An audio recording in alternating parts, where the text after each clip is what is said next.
bem-vindos! Eu sou a Milena. Eu sou a Duda e esse é o ApaiCast.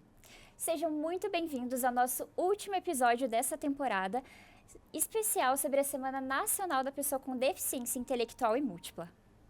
Ao longo dessa série, a gente está conhecendo algumas histórias e conversando sobre algumas temáticas ligadas à Semana da Pessoa com Deficiência Intelectual e Múltipla. E nesse último episódio, a gente vai falar um pouquinho do tema Inclua a Nossa Voz. E para essa conversa, a gente chamou o Sérgio Tchaikovsky, que é professor, né? Seja muito bem-vindo, Sérgio. Obrigado, Inês, pelo convite. Uma honra, uma alegria aí poder contribuir um pouco com essa temática tão relevante dentro da sociedade contemporânea. Sérgio, então, eu queria começar um pouco com a sua história. Você recebeu o diagnóstico de autismo já adulto, depois dos 40 anos, certo? Exatamente. E antes desse diagnóstico, você já tinha alguma suspeita ou foi uma surpresa? Olha, surpresa não, porque eu sempre brinco assim, né, que a gente acaba, desde o primeiro momento que a gente se reconhece como pessoa, a gente nota que existe algo de diferente. Né? Por isso que eu, particularmente, veja, não que eu ache isso errado, eu tenho uma certa restrição com a expressão deficiente. Eu prefiro muito mais divergente, né? Porque deficiência já parte da premissa que a pessoa não consegue ter uma entrega e imaginando a régua as pessoas, aspas, normais. E eu acabei, né, desde pequeno, sempre percebendo assim, que não, existe uma certa trajetória que a sociedade meio que impõe, mas nós aí, isso eu falo na condição de neurodivergente, nós temos que imaginar que nós somos do tamanho dos nossos sonhos. Né? Se a gente der muitas vezes ouvido ao que as pessoas falam, né, isso eu escutava desde pequeno, né, porque imagine, eu comecei a bem dizer, a me tornar uma criança verbal quase com 7 anos. Né? Então, desde o zero, vamos pensar assim, né, até os 7 anos, e a gente não consegue lembrar na plenitude tudo o que acontecia, mas eu ouvia muito disso, né? São muitas pessoas que são, digamos assim, propensas a palpitar, opinar, mas muito poucas pessoas dispostas a ajudar. Eu, na graça, bom Deus, né, minha mãe era professora, é professora até hoje, ela vai, né, agora, né, daqui a pouquinho se aposentar, hoje ela é coordenadora do colégio da Polícia Militar, e eu estudava no colégio onde ela era professor. Eu estava no colégio Bom Jesus e desde antes, na verdade, do colégio, na época da pré-escola, eu já tinha uma série de comportamentos que não eram considerados assim consonantes com as demais crianças, né? Eu já tinha as minhas crises de shutdown, de meltdown, né? Que são até bacanas de explicar isso para quem está nos acompanhando. A crise, tanto de shutdown quanto de meltdown, são crises de hiperestimulação. Né? A diferença é que o meltdown é como nós popularmente chamamos no nosso linguajar a criança surtar. Né? Quer dizer, uma hiperestimulação que cada um reage de um jeito. Né? A criança muitas vezes fica agressiva, a criança se debate. Né? Eu tinha o hábito de tentar sair correndo, né? Por isso que muitas vezes as crianças, aspas, fogem de determinados ambientes, né? Em especial as não verbais, e é bacana a gente ter que ressaltar, nenhuma criança faz isso por maldade, muito pelo contrário, porque ela tem que encontrar um mecanismo de defesa. Né? Porque o cérebro autista ele é muito mais sensível a estímulos. Né? A gente é muito mais sinestésico. Né? Por isso que eu falo que para o autista as cores elas têm sabores, assim. Né? A questão da determinadas sensações, ela tem texturas. Por isso que nós temos muita resistência com tecidos, com ambientes, com iluminação, com cheiros, com, digamos assim, o que para os outros não causa muitas vezes um desgaste, né? Para o autista a gente acaba em algum momento, né, tendo que se adaptar. Né? Então o que aconteceu comigo, né? Eu sempre me sentia assim uma criança muito diferente. Né? Eu tinha alguns momentos que eu era assim muito propenso a fazer algo, que é a ideia do hiperfoco, né? E alguns momentos eu queria ficar de fato sozinho. E é interessante porque para quem é neurodivergente, a solidão não é uma coisa triste. Triste é você ser obrigado a conviver em ambientes que você não se sente confortável, seja por diferentes razões, né? E é lógico, daí você acaba entrando no colégio e acaba, né, em algum grau ali tendo que se adaptar. Mas eu sofri muito bullying, né? Então na época a gente não sabia direito como lidar, né? Então a criança autista ela sofre muito com isso, né? Quer dizer, ela não sabe como reagir. Isso eu notava muito comigo, né? Você vai suportando uma relação, né? Tipo, tão normal, né? As crianças acabam em algum grau fazendo isso, né? E o que hoje, né, recebe o nome de bullying, né? Então esconde material, né? Segrega. E daí a criança, como no meu caso, né? Como ela não consegue muitas vezes reagir, né? Porque essa própria propensão assim, de compreender o mundo a partir de determinados filtros, são filtros, digamos assim, de quem é considerado atípico, né? Quer dizer, considerado típico e o atípico tem que se adaptar. Né? Então eu me lembro que eu vivia brigando no colégio, né? Minha mãe, que era professora, achava isso tenebroso, assim, né? Porque eu suportava, tinha uma hora eu brigava. Né? Eu tinha lá, literalmente, as crises e daí... E é engraçado, né? Porque quando você tem a crise do meltdown, hoje como adulto é muito pouco provável que aconteça. O shutdown acaba acontecendo... O shutdown é quando você desmaia. Né? O meltdown é quando você, né, tem uma atitude violenta, tem pessoas que se comportam. E você literalmente perde o controle. Eu lembro quando eu era criança, né? Eu tinha alguma coisa, via que eu estava batendo em alguém e não conseguia parar, e realmente parava, daí num canto, assim, muitas vezes de lá e chorava, por exemplo. A criança tem muito disso, né? Às vezes acontece, e eu agora na condição de digamos assim, tipificado. Eu vejo isso muitas vezes acontecendo em supermercado, em shoppings. Né? Agora, recentemente, nós tivemos um caso agora no shopping lá na região norte do Brasil, não sei se vocês ficaram sabendo, né? Uma criança autista teve uma crise dentro de um brinquedo. Daí essa criança acabou, né? infelizmente, né, agredindo uma outra coleguinha. Daí a mãe da minha coleguinha bateu na criança autista e bateu na mãe da criança autista. Né? Então você nota que existe uma relação de desconhecimento muito grave, né? Que acaba impactando, né? E daí, lógico, né? Depois chegou um determinado momento, eu acabei tendo que, né, de algum grau, né, encontrar auxílio psiquiátrico. Mas durante o primeiro momento da minha vida, o que acontece? Né? Eu fui diagnosticado lá primeiramente com hipomania, né? Depois lá com TDAH, depois durante o tempo da minha vida, e veja como é triste isso, eu fui diagnosticado com esquizofrenia. Porque Nossa. eu tinha essa questão, até hoje eu tenho dessa E quando que você foi sinestesia. procurar essa ajuda, assim, Sérgio? Em que momento que veio o estalo, assim? Quando tipo, que veio, quando eu terminei a faculdade, né? Eu fiz duas faculdades, fiz Direito e Publicidade. Quando eu ingressei no mercado de trabalho, que eu percebi que era um momento de procurar ajuda, sabe? Eu comecei a dar aula muito cedo, né? Eu comecei a dar aula com 21 anos, em 2001. Né? Eu dava aula no colégio. Daí com 23 eu passei no concurso da Federal. E daí quando eu entrei no ensino superior, foi um baque para mim. Porque eu já era funcionário público, eu dava aula numa federal, eu dava aula no Curitiba, eu trabalhava com concurso público. E daí chegou um momento que você, por mais que você desenvolva o masking, né, aquilo vai, em algum grau, chegando no teu limite. Então foi aí que foi a primeira vez que eu fui procurar, né, veja, com 22, 23 anos, eu fui procurar auxílio psiquiátrico. E mesmo naquele momento, vamos retroagir no tempo, 20 anos, era muito pouco provável, quer dizer, não havia a ideia de, nem sequer se cogitava de um adulto ser autista. Né, e havia, né, aquele quadro clássico do autista, né, que era a figura do Rayman, por exemplo, né, que aparece aquele filme do Contador, né, o filme do Cubo, tem vários filmes que retratam, mas são aqueles estereótipos, né, quer dizer, você tem uma construção, digamos assim, muito tipificada, mas que na verdade, como o autismo é um espectro, né, no máximo que você tinha era o autista de alto rendimento, que era a síndrome de Asperger, né, quer dizer, o autista que, como o meu caso, né, que seria o funcional, até porque eu tenho altas habilidades, e aquele que tem alguma limitação cognitiva. Né, que precisava de um auxílio um pouco mais intenso, que daí seria lá e muito embora seja também o grau 2 de suporte por conta da minha, eu tenho várias doenças autoimunes, por isso que eu acabei ficando no grau 2. Porque as pessoas não entendem, falam assim, mas sério, você, pô, é verbal, você dá aula, tá, mas é que para as minhas limitações com relação às doenças autoimunes, que daí eu acabei, né, ficando no grau 2. Eu, de fato, só para encurtar um pouco da minha história de vida, né, senão parece eu andando na Maria Braga, o cara veio aqui contar as lamúrias da vida, né, eu acabei entrando mais na seara do autismo a partir dos 40 anos. Na verdade, eu sabia. Né? Eu tinha uma consciência muito clara, né? Por aquilo que eu já havia lido. Você já tinha ideia já de muito que clara. já era autista. Sim, eu tenho uma formação na área da psicanálise também, inclusive meu TCC foi sobre normalidade. Eu trabalhei em normalidade sobre a ótica do Foucault, né? Que é uma leitura muito interessante. Né? O Foucault trabalha que o conceito de normalidade do mundo ocidental é uma construção cultural, que vem lá desde os gregos, tem muita questão da loucura. Sempre tive um interesse muito grande nessa, até para tentar em algum grau me entender, né?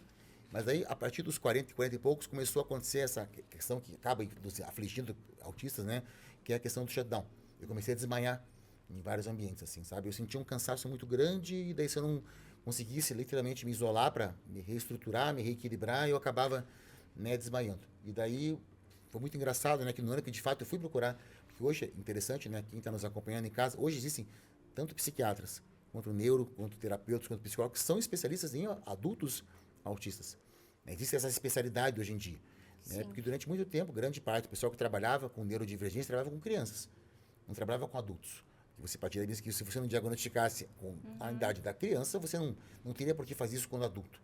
Hoje já mudou. Hoje você consegue detectar o espectro com mais tranquilidade, né?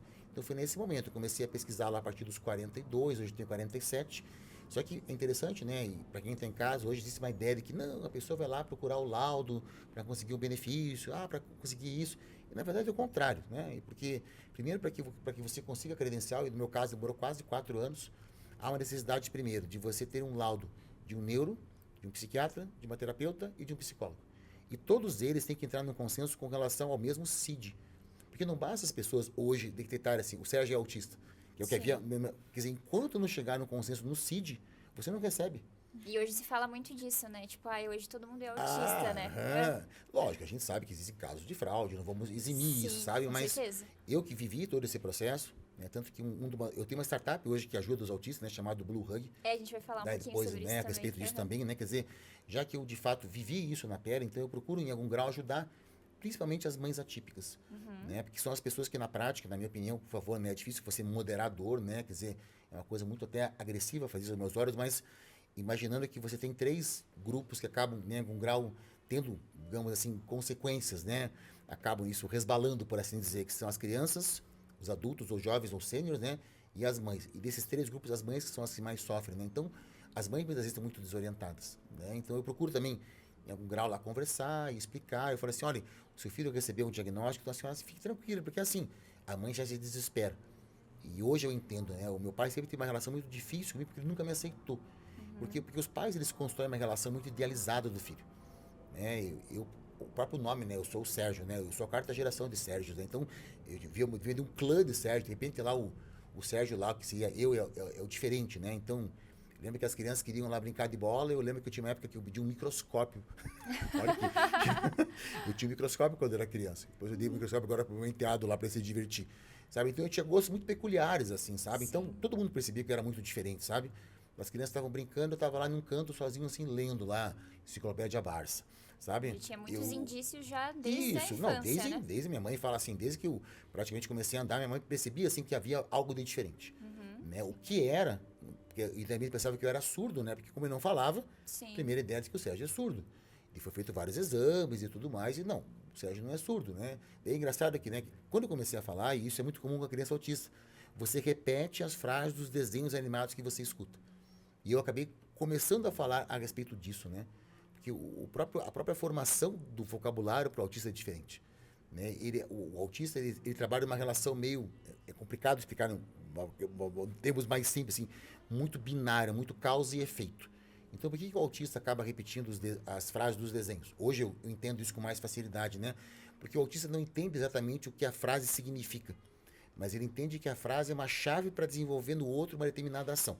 Então, exemplo, eu vi lá o desenho do Scooby-Doo. Muito que eu sou craque em imitar o Salsicha e o Scooby-Doo até hoje. Ah, As minhas A gente sobrinhas, vê. assim, as minhas sobrinhas, assim, adoram minhas imitações, porque eu sou muito... Como eu escutava os desenhos, eu fiquei muito craque nisso, né? Minha mãe deixava lá no cercadinho, lá com os brinquedinhos, eu ficava ouvindo os desenhos. E daí o que eu percebi? Eu não entendi o que era assim, por favor, abra a porta ou abra a porta. Mas eu entendia que lá no desenho, quando uma personagem falava assim, abra a porta, o outro ia lá e abria a porta. Então eu não sabia o que era a porta, não sabia o que era abrir. Mas sabia que se eu falasse esse comando, é tipo Yassi, se desse esse prompt, acontecia Vai isso. acontecer aquilo. Então, por isso que a criança autista utiliza um vocabulário muitas vezes sofisticado. Sim. Ela não sabe que é sofisticado, mas ela entende que aqueles pedacinhos de frases são comandos que vão levar os adultos ou as outras crianças a desenvolver determinadas tarefas ou atitudes ou práticas, né? Então, a minha trajetória é mais ou menos essa, né? Eu estou agora, né, já devidamente laudado, já há quase 4 anos, né? O que foi muito libertador. Eu tive que me aceitar a isso, né? Porque eu já tinha essa ideia, né? E no ano que de fato eu fui em busca, né? Eu trabalho no curso de pós, né? E foi uma coisa uma coincidência, assim, sabe? Em um mês, assim, né? Em dois cursos de MBA que eu trabalho na FAI, né? Ao final da primeira aula desses 2 cursos, uma coisa assim, eu sou católico, então eu acho muito isso é uma sincronicidade, né? 2 mães falam assim, senhor, posso fazer uma pergunta pro senhor? Eu falei, não, chama de senhor, chama de você e tal. O senhor é autista, né? Eu falei, mas não pode, né? Eu tento disfarçar de tudo que é jeito, né? E Tá sempre tentando, alguém... mas não tá dando certo. Daí ela falou, não fique envergonhado, que eu tenho um filho e você tem todos os trejeitos, estereotipia, você não olha nos olhos. Então eu sei. O senhor já tentou ir atrás, né? Eu já estava em busca, né? Mas eu estava tentando sempre... o meu ir em busca era para que fosse negado isso. E, na verdade, quanto mais ia em busca, mais era... Eu fui no neuro, ok. Daí fui no psico, ok. Falei, pô, não tem mais como escapar, sabe? E as pessoas também detectando, sabe? E daí, inclusive, né, logo, um pouquinho antes de eu receber, assim, o laudo definitivo, fui fazer o exame periódico. Cara, eu sentei, assim, na frente da cadeira, assim, comecei a conversar, tal. E vou agora fazer o exame, assim, a médica falou assim, você é autista, né, Sérgio? Eu falei, até você, doutor? Mas assim não dá, né?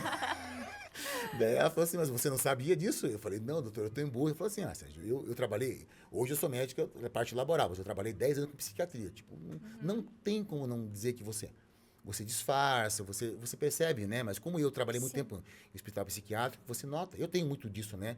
O que eu aprendi, né? Eu aprendi a tentar controlar as minhas estereotipias. Então, o que eu faço hoje em dia? Eu vou sentar num ambiente, pode ver, eu estou com a mão apoiada.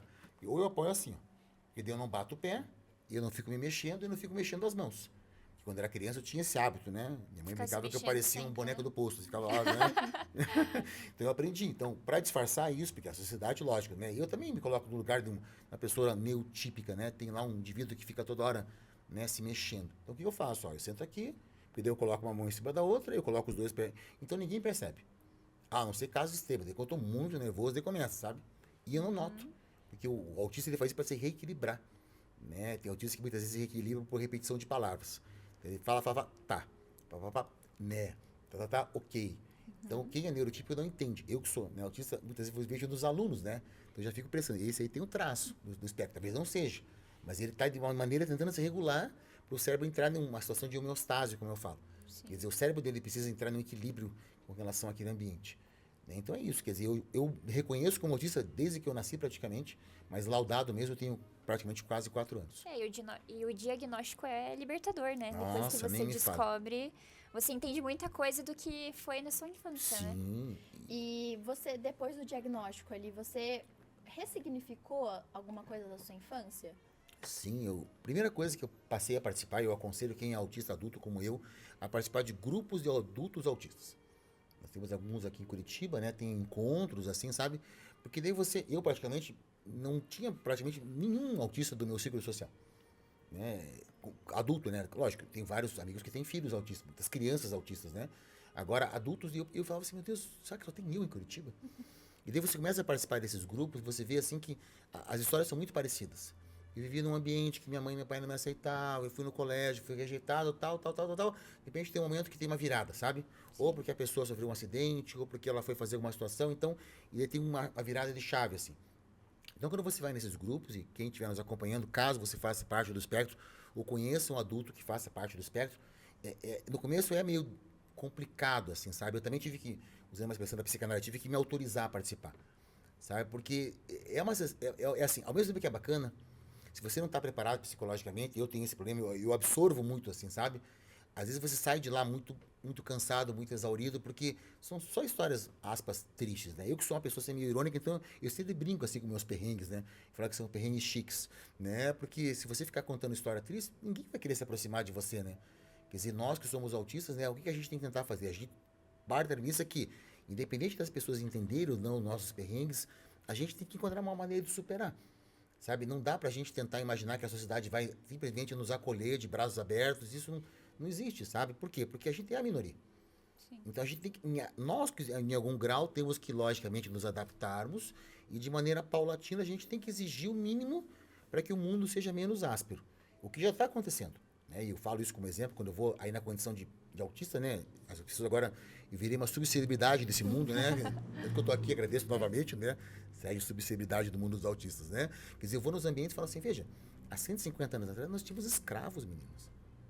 Pô, meu avô teve que fugir da Europa porque tinha uma perseguição religiosa.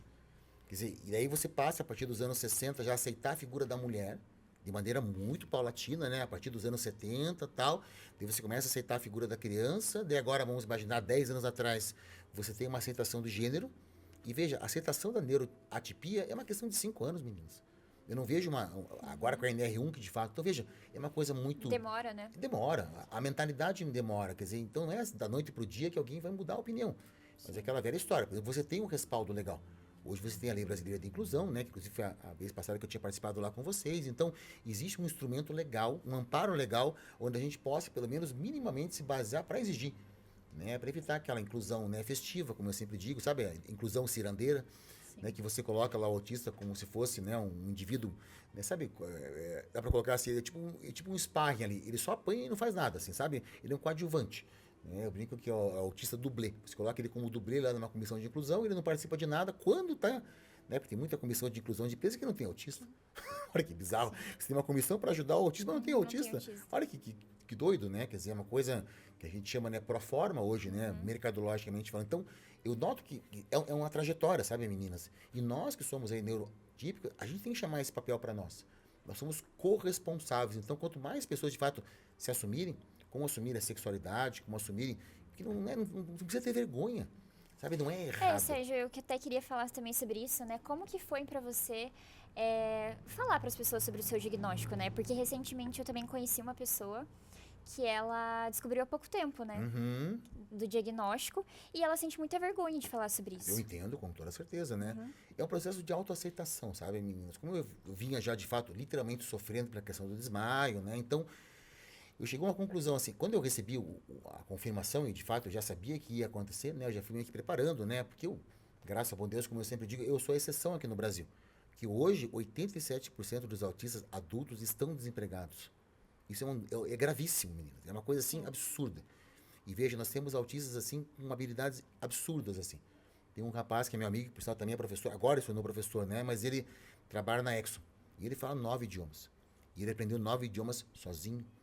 E hoje que ele conseguiu um emprego, sabe? Por quê? Porque ele tem uma dificuldade muito grande em ambientes com muito barulho. Sim. Ele, nesse ponto da regulação, que eu, graças a Deus, aprendi a fazer isso com o passar do tempo, ele não consegue. Mas a partir do que ele conseguiu trabalhar numa empresa que fornece para ele meio período, ele pode fazer um home office.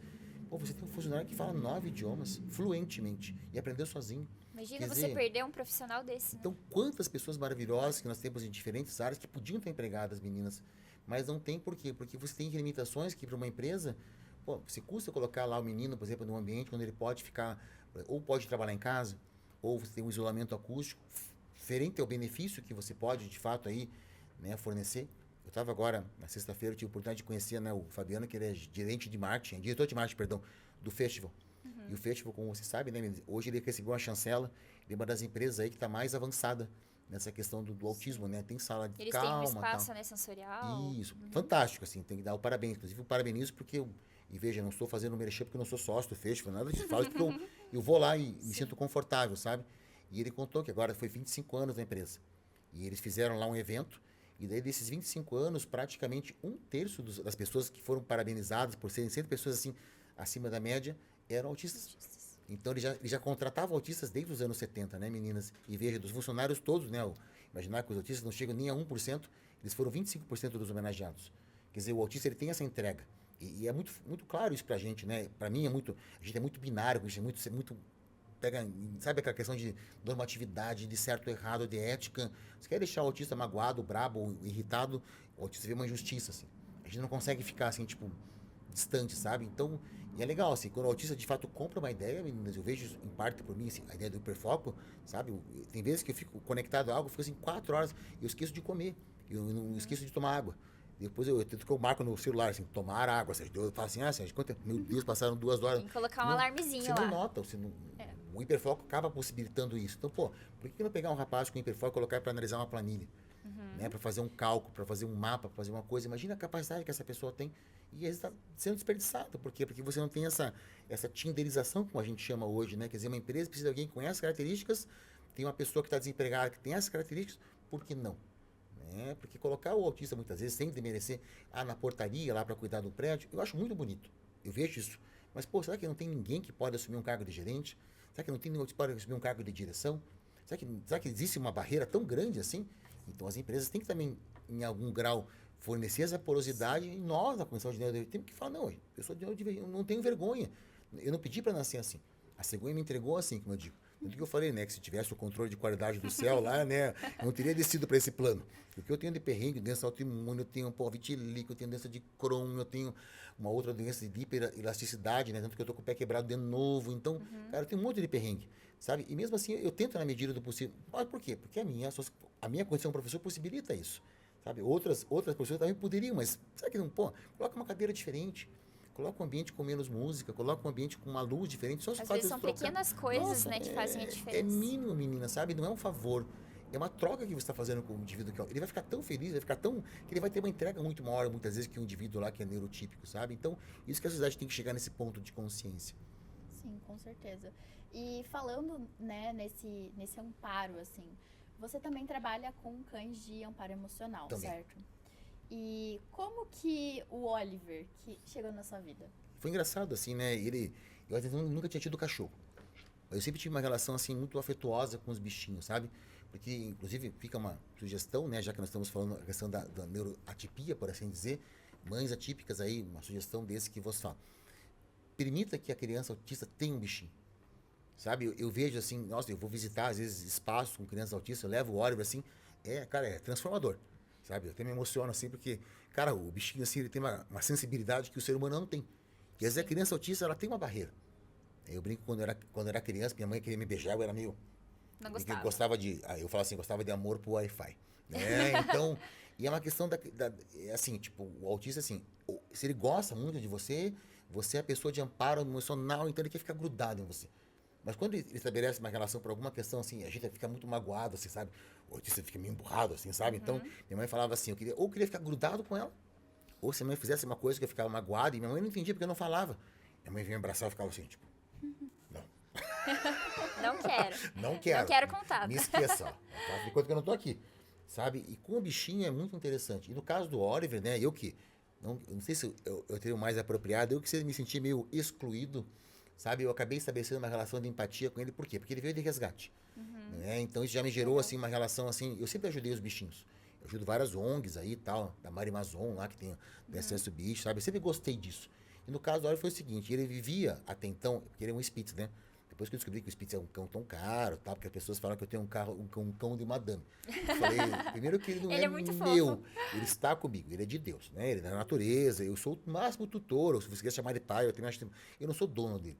E ninguém é dono de ninguém, sabe, meninas? Eu acho isso muito, sabe, uma visão assim muito patrimonialista das pessoas, a reificação, né? Tornar o outro coisa. Ele não é seu filho. Você foi a pessoa que gerou, ele não é seu. Então não projete um desejo reprimido seu nele, sabe? Porque ele não tem a obrigação de te corresponder. Se ele te corresponder, maravilha, mas ele tem a própria jornada dele, sabe? Os pais têm que entender um pouco isso, né? Eu vejo que tem muitos pais que estão muito desesperados, porque o pai baseia a jornada da criança atípica com a criança típica. E a gente tem que entender que não são jornadas que podem ser comparadas, porque são mundos diferentes. E no caso do Oliver, ele morava com o pai dele no salão de cabeleireiro, lá no Jardim Social. De quando teve a pandemia, meninas, veja como o mundo é cruel. As moças que eram donas do salão simplesmente fecharam o salão e deixaram os cachorros lá. Nossa. Então, dois cachorros que passaram, no caso, o Oliver era pequenininho, né? Mas o pai dele, que já via, era maiorzinho, que eu não cheguei nem a conhecer o pai dele, né? Que deixaram lá, jogavam comida de tempo em tempo e tal. Daí as meninas que são lá, vamos colocar assim, as gestoras da ONG que eu ajudo, foram lá, receberam a denúncia, resgataram ele. Daí ele apareceu lá no grupo e tal, e lógico, nem me escalei, porque, enfim, né? Não vou nem queria um cachorrinho como esse. Daí ele ficou numa família, primeiramente. Daí ele foi lá e apanhava do menininho. Depois ficou numa outra família, daí também sofria violência. Nossa, Daí ele ficou sofreu um tempo no canil, sabe? Daí a moça lá chegou e falou assim, Sérgio, você não quer ficar com ele? Porque eu não sei o que eu vou fazer com ele, sabe? Eu falei, não, fico, né? Porque afinal de contas ele teve essa... E é interessante porque quando ele veio pra mim, eu nunca tinha tido cachorro. Ele era muito agressivo. Então hoje as pessoas veem ele bonzinho, sabe? Todo oferecido, assim, sabe? Eu falei, é que você não conheceu o lado bad dele, sabe? O outro lado dele, sabe? Porque quando ele chegou pra mim, assim, ele não olhava na minha cara. Eu moro no sobrado, ele colocou na cabeça dele que o território dele era a parte de baixo do sobrado. E eu tinha que ficar na parte de cima. E era Ele que pandemia. mandava. E assim, e era pandemia, então eu não tinha muita escolha, sabe? Eu não tinha como... E daí eu ficava na parte de cima. E quando eu descia na cozinha, eu escutava assim... Parecia que tinha um Doberman na minha casa, sabe? E daí eu me aproximava dele, nossa, ele rosnava, nossa, não consigo imaginar ele, como ele é hoje, sabe? E daí chegou uma hora que eu falei pro veterinário, eu falei assim, eu não vou conseguir ficar com ele. Porque ele late, ele me morde, ele não interage comigo. Ela falou assim, olha, ele passou por todos esses processos e tal, então tem que ter paciência. E foi interessante porque eu falei assim, pô, ele é um cachorro, você vai rejeitar ele de novo, Sérgio? O cara já 3 lugares rejeitaram, cortaram, você vai ser o 4º a rejeitar o bicho. Eu falei assim, não, eu vou fazer o que for, mas eu vou tornar esse bicho um ser humano bom, um serzinho bom. Porque no fundo ele é um serzinho bom. Só que ele tava magoado, machucado, Sim, triste ele e tal. apanhou demais, né? Apanhou demais, da vida, né, literalmente, sabe? Tem umas cenas dele no meu Instagram, quando ele era o Oliver, versão bad, assim, sabe? Eu tenho uma foto de uma cena assim, que ele tá num canto da minha casa, eu chamo Oliver, ele olha pro lado, assim. Ele olha pro canto, assim, sabe? Daí eu falo assim, você tá bravo, isso aqui. Você entende aqui, parece que ele entendia. Ele late assim. Então você não quer ficar aqui. Então, nossa, bem bravo, assim. E daí foi ficando, foi estabelecendo um vínculo, assim, sabe? E a gente criou, assim, uma relação, assim, tipo vamos chamar assim, de pai e filho, de sintonia, o nome que prefiro. Então hoje eu não consigo imaginar mais, assim, a minha vida sem ele, sabe? Eu tento levar ele nos lugares, né? Hoje tem uma lei muito bacana do deputado Nele Prevô, que quer, de fato, aí, tornar, né, o acesso, né, ao cão de apoio emocional, porque eu noto que ele me ajuda muito nisso.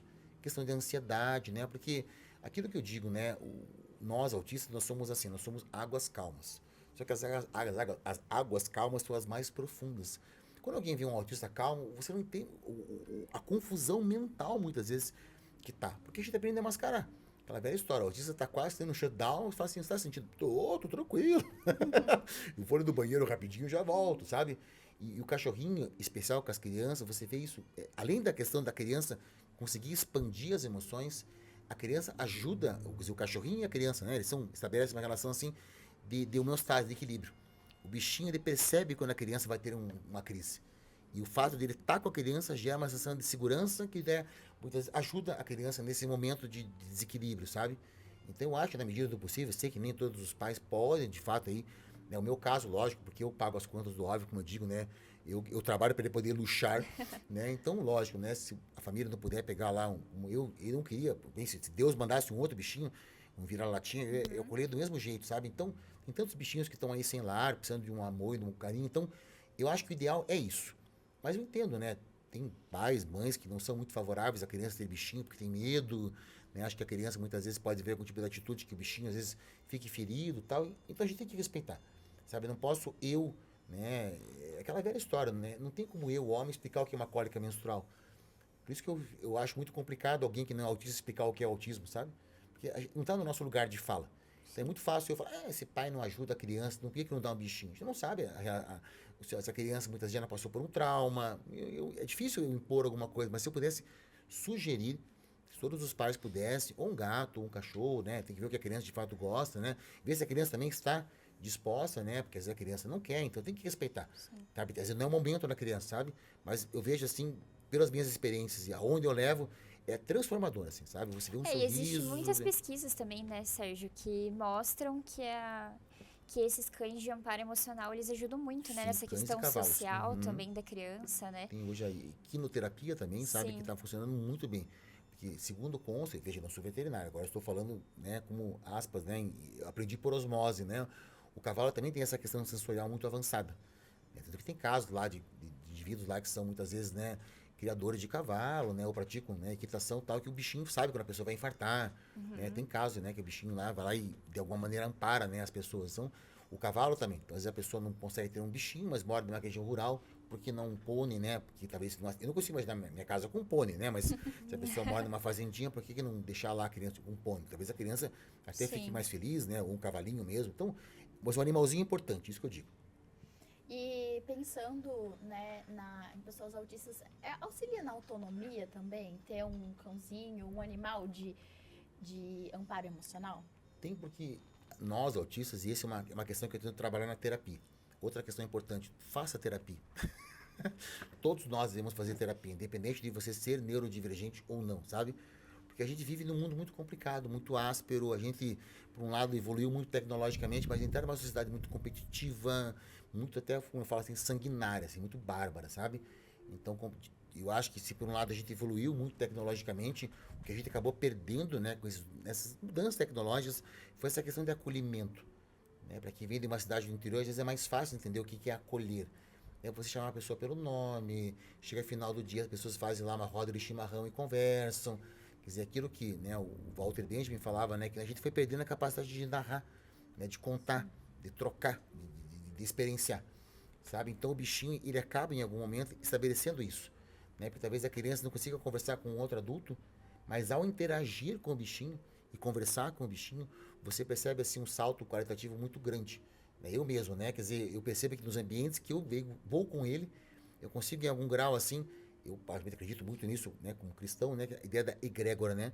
Quer dizer, o somatório das energias do ambiente acaba em algum grau, né, rumando para algo mais evoluído, por assim dizer, né? Porque os bichinhos, você sabe, né, eles não têm maldade.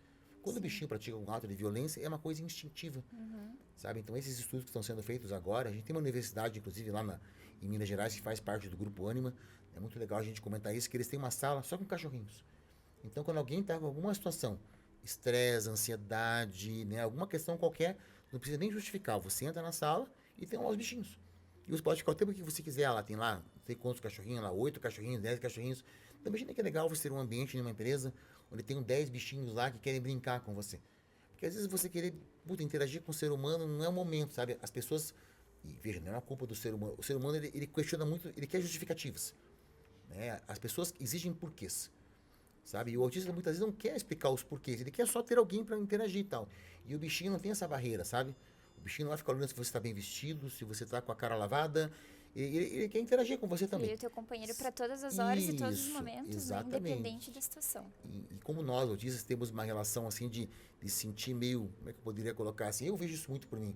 Em alguns ambientes, às vezes eu não vou porque eu tenho medo que as pessoas se frustrem comigo, sabe? Por várias questões, né? Eu hoje tento me controlar ao máximo. A gente sofre de um mal chamado sincericídio, sabe? A gente fala algumas coisas que são a gente não pode. Sim. Sabe? Uma das coisas que eu sofri muito ao longo da minha vida é isso. Você tem que aprender que existem travas sociais. Nem tudo aquilo que é verdade, nem tudo aquilo que é certo pode ser dito. E para o autista isso é muito complicado, meninas, porque são camadas socioculturais que você não vem isso de berço. E ninguém explicitamente te ensina isso. Por isso que é tão difícil o autista namorar. Porque o namoro, eu, graças a Deus, tenho uma namorada, inclusive minha namorada é minha amiga de infância, hoje é minha namorada, então ela já me conhece há muito tempo, então, por isso que eu falo, já me conheceu estranho, então não reclame. Então, já me conheceu, né? Então eu só vou piorar daqui pra frente, ela ria, fala, não fala assim de você. Ela muitas vezes fala assim, você tem uma visão muito negativa de você. Daí que eu me ligo, né? O quanto que a gente acaba introjetando isso, tipo assim, você é estranho, não vai em tal ambiente, sabe? Então a gente fica se policiando muito que é autista do tipo assim, antes de você conversar com alguém, né? Eu mesmo vindo pra cá já estava assim mentalizando tudo aquilo que eu tenho que falar, sabe? Porque a gente acaba se cobrando demais para evitar que as pessoas rejeitem a gente, sabe? Então, com relação à questão dos bichinhos, eu acho que é isso, né? Como os bichinhos nunca nos rejeitam, se tem alguém que vai te esperar em casa todo dia quando chega de noite, é o Oliver. Pode estar chovendo, o que me deixa bravo é que está chovendo, ele está lá molhado, né? Mas eu entendo, porque ele sente a minha falta. Sabe, esse vínculo que a gente vai criando, e depois que a pandemia encerrou, eu vi que ele ficou muito triste, sabe? Porque na pandemia eu ficava só em casa, né? Eu tinha uma rotina super agitada, daí começou a pandemia e foi bem a época que ele acabou vindo pra mim, né? Então a gente ficou meio que um ano e meio assim, meio que full, daí eu e ele, sabe? Até na farmácia, eu levava ele junto, sabe? Na farmácia naquele momento só tinha, o que era o nosso hobby, né, pela pandemia? Ir na farmácia, né? Só tinha isso aberto, né? Então levava ele junto lá, né? Então a gente tem essa questão da aceitação, meninas. Acho que o ponto central é isso. Sabe? Você ter alguém que ou te acolha, e se você não tiver, eu acho que o bichinho até um certo ponto consegue fazer isso muito bem. Melhor que um ser humano em boa parte dos casos. Legal. E o interessante da sua história, né, Sérgio, é que o acolhimento também não vem só ali com o Oliver. Vem da questão da tua startup também, né, onde você acolhe pessoas autistas, mães atípicas e também pessoas que trabalham com esse público, né? Como que foi para você, assim, criar essa startup? Eu comecei a trabalhar com startups, né, em 2017, meninas. Então, eu brinco, na época era tudo mato, assim. Startup era uma coisa meio distante da realidade, assim. Eu, graças ao bom Deus, assim, pela minha questão, agora, desculpa até se vou parecer meio pedante, assim, eu tenho uma alta habilidade de construção de cenário, sabe, meninas? Eu consigo entender, assim, com uma alta dose de previsibilidade o que vai acontecer em determinados momentos, em determinados lugares. Inclusive, eu sempre, agora é o momento, né, jogar confete em mim mesmo, né? Vou fazer propaganda, vou fazer o meu merchan. Ano passado eu dei uma entrevista lá para Infomoney, isso foi em maio, depois ela acabou sendo publicada lá em junho, que o Banco Master iria quebrar, sabe? Era muito lógico para mim, sabe, meninas? Porque você pega indicadores, assim, sabe? Você vai meio que moldando as coisas e para mim era muito óbvio que isso ia acontecer. Como outras coisas que eu acabo em algum momento falando e vão acontecer. Então eu tinha essa capacidade. E trabalhar startup é muito disso, né? É você sacar alguma coisa, você montar, gerar um negócio, validar e ir para frente. Então, eu, como sempre, modéstia à parte, tinha essa habilidade, eu acabei muito me conectando a esse mundo. Mas de 2017 até praticamente ano passado, eu sempre tive do lado do mentor, do tutor, né? As pessoas chamam muitas vezes coach, enfim, independente do nome que você queira dar, né? Quer dizer, esse processo de assessoria, de consultoria, de tutoria, né? E daí no começo do ano, veja como as coisas acontecem e tem uma razão delas existirem, né? Como todo indivíduo, né? Eu não escuto as pessoas, muitas vezes querem me ajudar. Eu tinha que cortar grama lá em casa. Isso é real, esse fato, né? E daí, ao invés de eu contratar alguém, né, como seria qualquer ser humano normal faria, eu falei, não, eu vou cortar. Eu tô de férias agora, eu não vou cortar.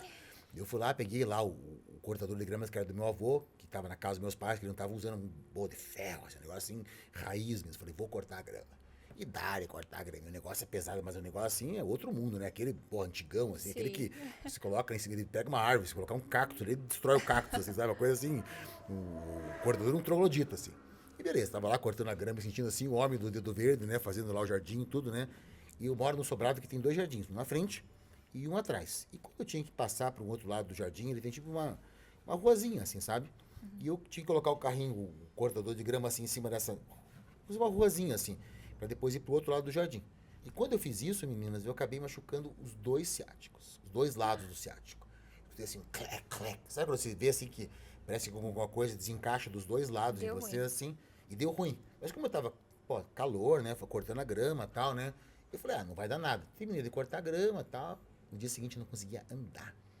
Conseguia andar. E minha mulher falou, viu, não sei o quê, viu, mandei você Eu pra chamar. avisei. Avisei, né? Você é metido. E ela sabe que eu sou cabeça dura, então ela já não insiste mais, né? Porque sabe que autista é assim, põe uma coisa na cabeça, não tem que. Eu sou muito chato, tem assim. quem tire, né? Tem um lado bom, porque eu sou muito perseverante. Se eu coloco uma coisa, se eu inculco alguma coisa, quem me conhece sabe assim, não adianta pra você falar, eu vou fazer aquilo de qualquer. Eu falei pra vocês, eu vou gravar um podcast, eu vou vir aqui, nem que seja duro, mas eu vou.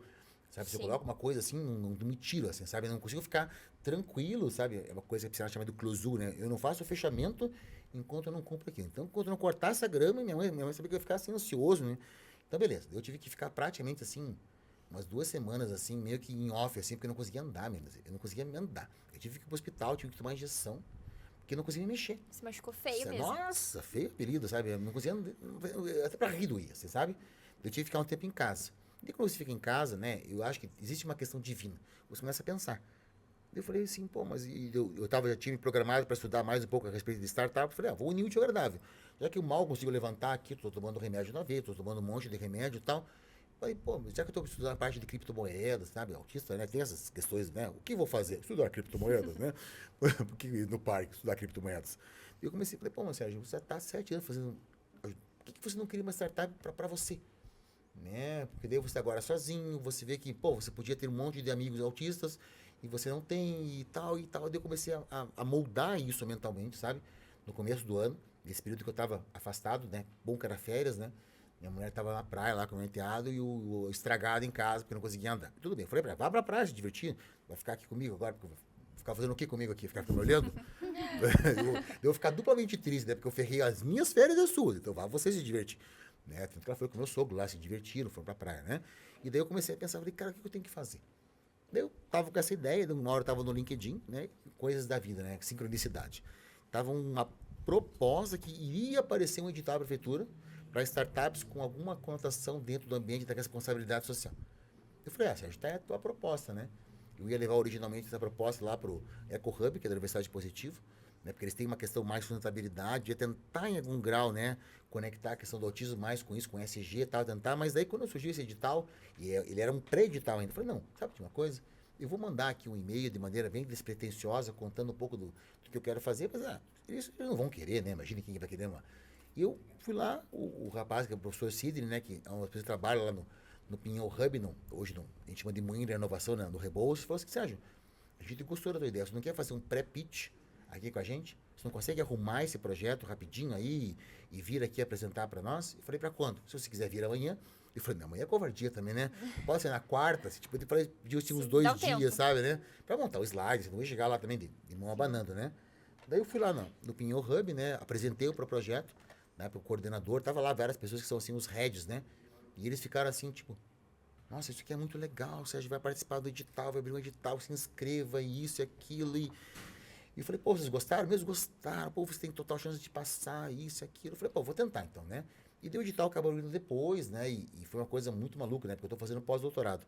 Eu trabalho 44 horas por semana, né? Faço pós-doutorado e tenho minha startup. Então, a minha vida é bem light, assim, sabe, né? Bem tranquila. Bem tranquilo, trabalho sábado, também aquela coisa, enfim, né? Minha mulher fala que ela é viúva de um marido vivo, né? Normal, né? Mas faz parte do show, né? Pra uma boa causa.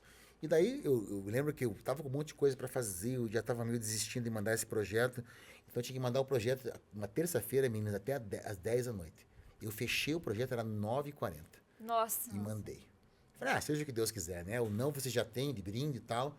E não é que o negócio deu certo. Não só deu certo, foi um dos primeiros aprovados, assim. Foi um dos que se classificou, assim, como bem aquilo que a prefeitura queria. Eu fui aprovado numa segunda-feira. Na terça-feira eu já estava apresentando o projeto do Business Round. Nossa, que sabe? legal. Muito legal. Já tinha apresentado ele na condição de ideação, sabe? Apresentei no Business Round, e daí comecei agora. Então, hoje eu estou com esse projeto incubado no Worktiba, né, que fica ali no Vale do Pinhão. Agradeço imensamente a prefeitura, né, o professor Dario, o professor Dalton, o professor Nicolás, que vão acabar ouvindo, né, o professor Sidney, né? Eu falo professores porque eles também são professores, mas eles também trabalham, né? Isso que eu falo, é professor, mas também trabalha. Mas são professores, eles o professor Dario me deu um doutorado, né? São as pessoas que de fato ali compraram a ideia, sabe?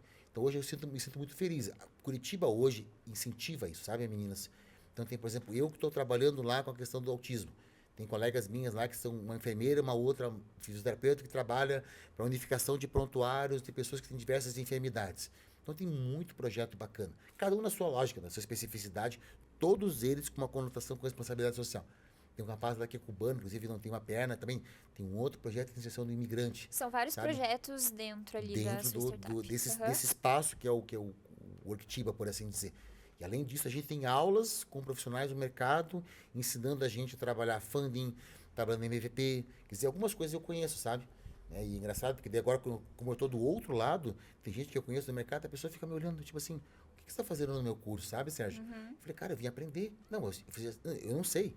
Eu disfarçava bem, mas eu nunca soube. Então, eu faço de conta que eu não estou aqui. E é engraçado porque as pessoas têm eu vejo isso como professor, né? Quando você vai dar aula numa plateia que tem só alunos, é uma coisa. Quando tem alguém que está ali que é professor, essa pessoa não sabe nada. Mas no meu caso, eu não sei nada. Eu sou bem sincero com vocês mesmos. Mas você cria uma relação, putz, eu não posso falhar. Porque tem um amigo meu que já vai ficar, ele vai saber mais que eu. E na verdade não sabe, né? Então é engraçado porque você vê algumas palestras que a gente tem assim. Eu falo, cara, eu vou colocar aqui um boné aqui, sabe? Esqueça que eu tô aqui. Então, eu falo para vocês que estão em casa nos acompanhando, se você, independente de ser neurodivergente ou não, se você tem uma boa ideia, ela vai ajudar um grupo de pessoas.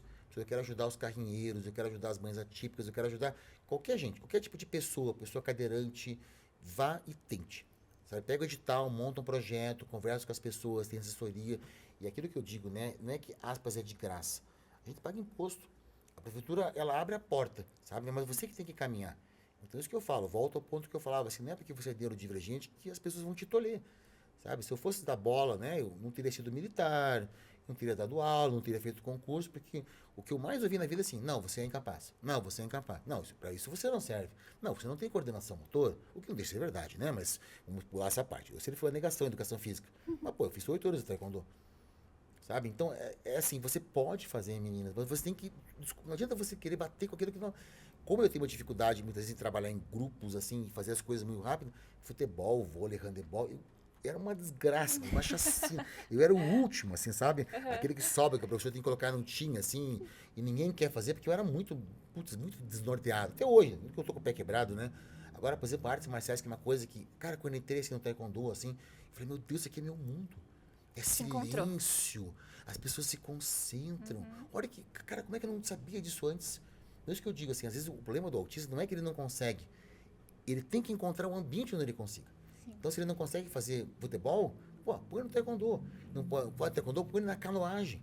Sabe, tem uma equipe de neurodivergentes que trabalha com canoagem, que é um esporte que exige uma concentração muito grande. Eu também pensava que era fácil você fazer, não é difícil fazer canoagem. Parece fácil na televisão, né, com tudo na vida, né? Então, pô, por que não pegar um ambiente como esse? Inclusive a Universidade Livre do Esporte está com um monte de bolsa para atleta autista. Pouquíssima gente sabe. Então, às vezes você, mãe atípica, que tem teu menino lá que joga basquete, que joga um outro, cara, vá lá, inscreva teu menino lá. Ah, meu Deus não sabe, ele tem uma habilidade. Deus, pode dizer assim, Deus não esqueceu do teu menino. Ele deu uma habilidade. Cabe depois lá, e lá o pessoal descobre isso. Vai querer um excelente enxadrista, por exemplo.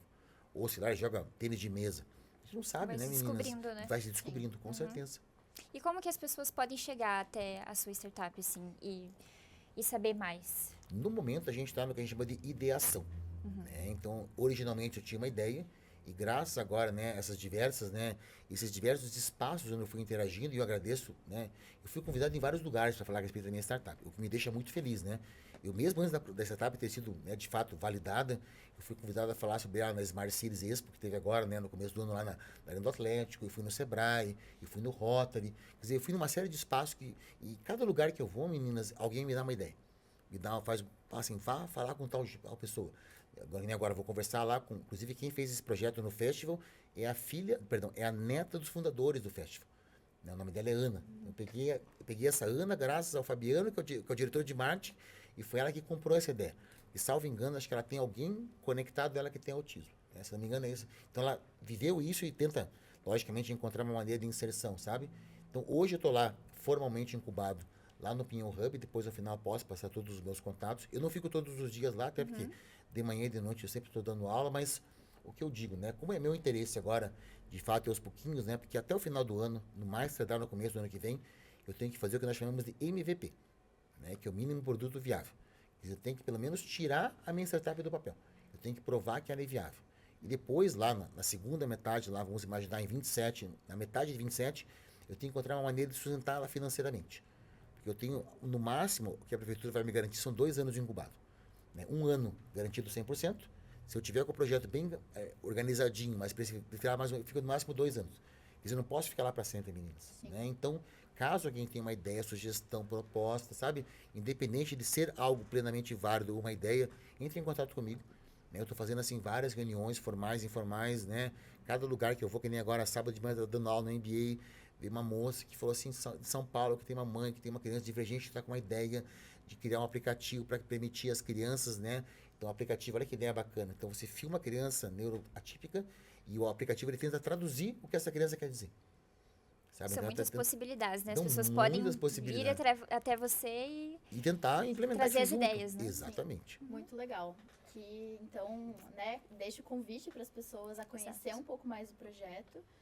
E eu acho que seria isso, né? Então, obrigado, Sérgio, Imagina, obrigado a vocês, meninas. É uma honra, uma alegria por imensa. participar aqui da gente. E a gente volta no terceiro bloco para a gente conversar um pouco mais com a nossa próxima convidada. Exatamente. Até mais. Até mais.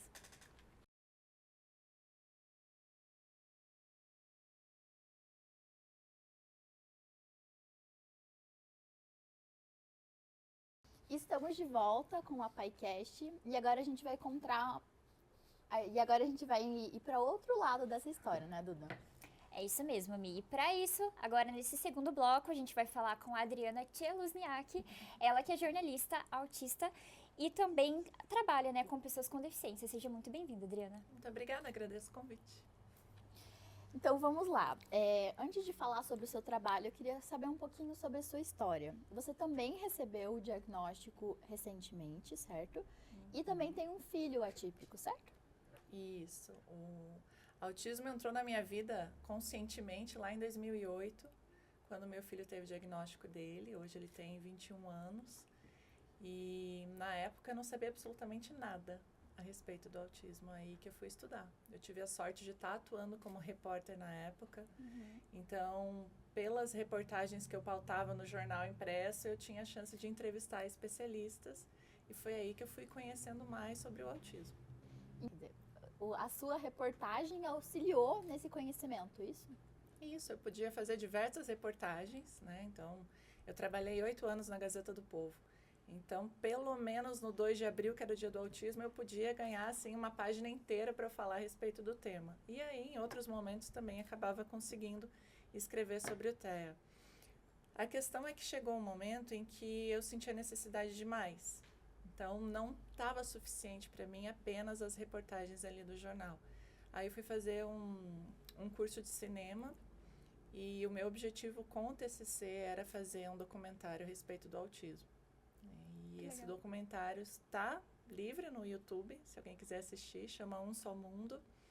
E a partir dele foi muito interessante, porque eu vi várias portas se abrindo, né? Inclusive de profissionais dizendo que estavam fazendo palestras e não estavam conseguindo sensibilizar outros profissionais e passavam um documentário que traz a história de um adulto autista diagnosticado tardiamente, de uma família, né, de uma criança autista também e outros profissionais. E isso acabava trazendo essa sensibilização, amolicia um pouquinho o coração desses profissionais, ao ver o lado das famílias. Então, foi algo que me trouxe grande satisfação, assim, também usar a comunicação nesse sentido. Mas foi ali por causa do seu filho que você começou a entrar mais nesse mundo também, ou não? Sim, foi a partir do diagnóstico dele. Inclusive, eu acho interessante comentar como que eu desconfiei.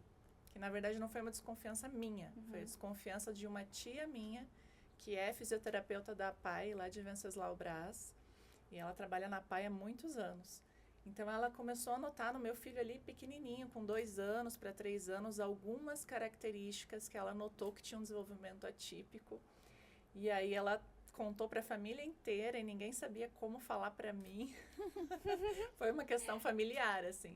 Até que me disseram que tinham essa desconfiança e que era interessante a gente buscar um neuropediatra. E aí, ele, pertinho dos 4 anos, teve esse diagnóstico. Pré-diagnóstico, porque na época dizia que tinha que se esperar até o 6º ano. Mas a gente já encaminhou para intervenções nessa época. E como que foi o diagnóstico para você? Como que você descobriu? O dele ou o meu? O seu. O meu. O meu foi em 2021, então fazem 5 anos. O primeiro contato que eu tive com um adulto autista, que era mais próximo a mim, assim, né? Que tinha características próximas às minhas, foi nesse documentário.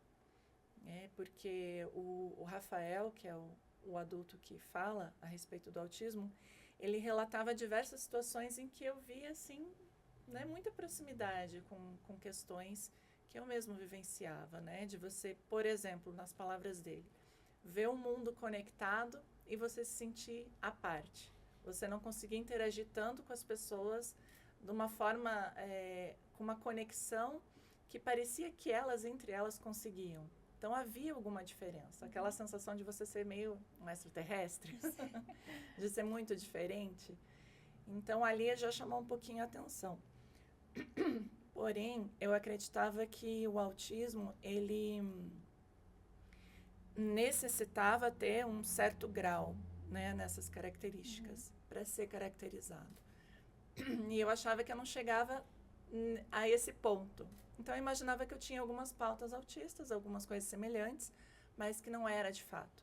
Então, o diagnóstico ele foi acontecer vários anos depois de eu conviver com muitos outros adultos autistas. E quando eu fui investigar, é uma questão de memória. Eu estava muito preocupada com a memória, né? Com o trabalho, com esquecer pessoas, esquecer compromissos, esquecer datas. E aí eu fui fazer a investigação, procurei uma neurologista para fazer essa investigação. Estava com medo até de ter uma demência, um Alzheimer começando. Algo mais grave, né? E aí ela falou, olha, vamos fazer uma investigação, talvez tenha um TDAH aí. E no fim, depois de fazer a avaliação neuropsicológica completa, aí a gente acabou tendo, né, tanto diagnóstico de autismo como de TDAH e altas habilidades de superdotação também. Então, acabei tendo aí 3 diagnósticos de surpresa, mas o que ajudou a explicar muita coisa. Que bom. Igual a gente falou pro Sérgio, né, o diagnóstico ele liberta de certa forma.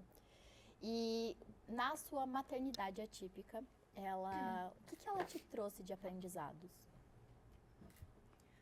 É até difícil dizer, porque eu não consigo nem diferenciar o que é aprendizado da vida e o que é aprendizado da maternidade, porque assim, é uma vida anterior e posterior, né, ao nascimento do meu filho. Então, eu sempre tive um fascínio por algumas questões sociais, de transformação do mundo. Então, na infância, eu achava que ia ser defendendo a natureza, né, ou defendendo os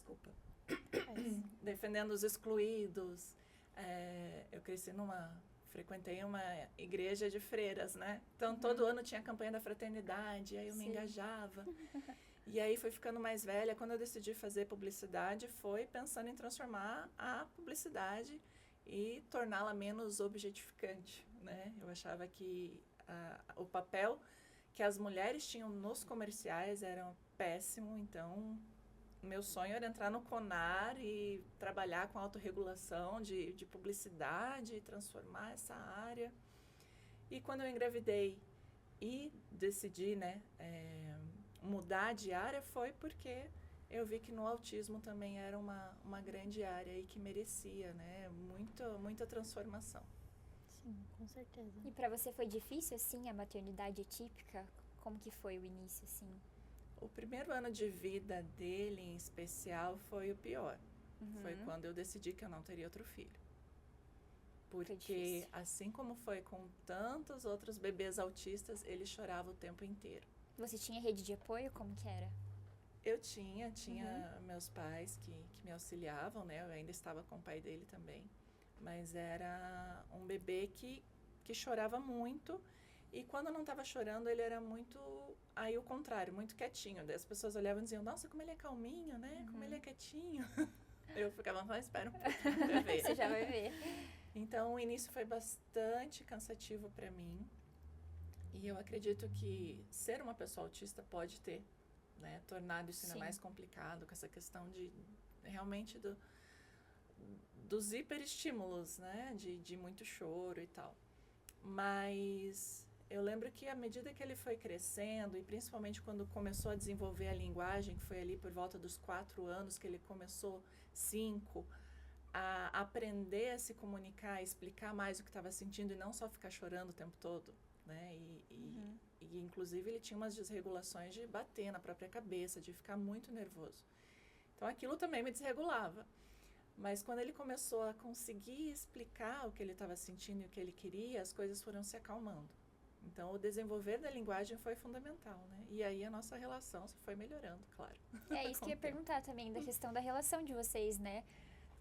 Como que é, assim? É difícil essa questão pelos dois serem autistas? Como que é? Ou aproxima também, de certa forma? Ou pode aproximar também, né? Eu acredito que sim, porque um acaba entendendo melhor o outro nesse sentido, né? Claro que quando ele era muito pequenininho era muito mais difícil, mas são fases. Ele tem 21 anos, então a gente passou por diversas fases, então teve muitos momentos em que o meu engajamento era por uma aproximação com ele, e eu fui descobrindo coisas que hoje eu penso, nossa, é tão básico, né? Mas parece que ali no dia a dia a gente tem mais dificuldade para perceber. Claro, hoje eu sou psicóloga, então também já aprendi muita coisa por causa da faculdade e da prática que eu tenho com pessoas autistas. Mas, se eu fosse destacar assim, momentos diferentes, teve uma época em que eu tive que entrar no interesse dele, qual era o tipo de coisa que ele queria assistir, e ir convencendo ele a assistir algumas coisas diferentes também, para a gente ter um assunto depois. Sim. Ah, você viu essa cena, o que aconteceu? O que você acha que essa pessoa estava sentindo? E a partir disso a gente conseguia desenvolver um diálogo e ter, né, esse momento de conversa. Um outro período que foi mais complicado, ele tinha cerca de 8, 9 anos, e ele começou a falar em suicídio. E começou a me perguntar como é que ele poderia fazer para morrer. Nossa. Se ia adiantar ele pular da janela ou entrar na frente de um carro. E eu, para ele, não, imagina, você vai se machucar, só desesperada por dentro, sem saber o que falar, mas tentando, né, agir com naturalidade ali, respondendo as perguntas dele. E aí só mais tarde que ele foi me contar que era um período difícil para ele, porque a psicóloga que o acompanhava, ela estava com um trabalho muito de forçar ele a perder nos jogos, porque ele tinha dificuldade, então ela fazia ele perder. E ele se sentia injustiçado. Sim. E aí ela não acreditava nele, ela não validava as coisas que ele dizia, então ele começou a querer morrer por causa disso, né? Ele foi ficando tão frustrado.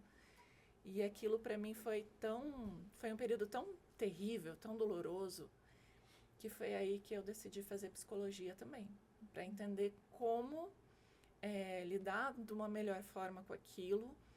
E o meu objetivo também passou a ser, como é que eu faço para, não só pensando no meu filho, né, mas todos esses autistas que convivem com ideação suicida, porque a gente sabe que é um índice muito maior do que o da população, né, típica, como fazer de alguma forma, né, um acompanhamento, como acolhê-los e mostrar para eles, ajudá-los a ver que há valor na vida, né, que vale a pena viver, que eles podem ser felizes, que eles podem se sentir conectados com outras pessoas, que esse mundo é para eles também, né? E como enfrentar o capacitismo, como enfrentar o bullying, como enfrentar todas as dificuldades que tem até no mercado de trabalho, né? Então, o convidado que estava aqui também agora há pouco, o Sérgio, estava falando de quantos desempregados tem, né? E ainda assim, os que estão empregados estão passando muito perrengue, né? Muito preconceito, assédio. Então, são pessoas que enfrentam muitos desafios, assim. E a partir desse entendimento, dessa dor que eu estava vendo no meu filho, eu passei a estudar para entender também como ajudar outras pessoas que estivessem passando também por essa situação. E foi aí que você entrou ali na parte do grupo de apoio para autistas? Isso. Foi lançado o Instituto Adultos no Espectro, uns 5 anos atrás. Foi logo depois do meu diagnóstico, ali mais ou menos na mesma época, e aí eu passei a ser facilitadora dos grupos de apoio. Então faz 5 anos que todo domingo eu tenho grupo de apoio com autistas do Brasil inteiro, né? Alguns até de fora, mas são grupos que antes tinha na quinta-feira também, agora eu centralizei no domingo, mas são grupos que reúnem autistas que é tão interessante ver, porque eles são tão diferentes, têm vidas tão diferentes, mas ainda assim passam por aquelas mesmas questões, né, relacionadas a essas barreiras sociais que a gente tem. E como que funcionam esses grupos assim? O grupo de apoio, ele é livre, então não há uma facilitação, né? O momento, durante 1h30, todos são convidados a falar sobre o que quiserem, tirar suas dúvidas, contar como está sendo a vida deles, né? Então, esse funciona de forma online. E a gente tem encontros presenciais também, já há 4 anos e pouquinho, numa pizzaria aqui em Curitiba. Então, todo último sábado do mês, a gente vai para essa pizzaria, que é a 257 Pizza Shop. Que legal. Fica ali próximo das ruínas de São Francisco. E aí começa às 6 horas da tarde e a gente fica esperando os autistas chegarem. E a cada encontro vem diferentes, né? Alguns vêm com os pais ou com um dos pais.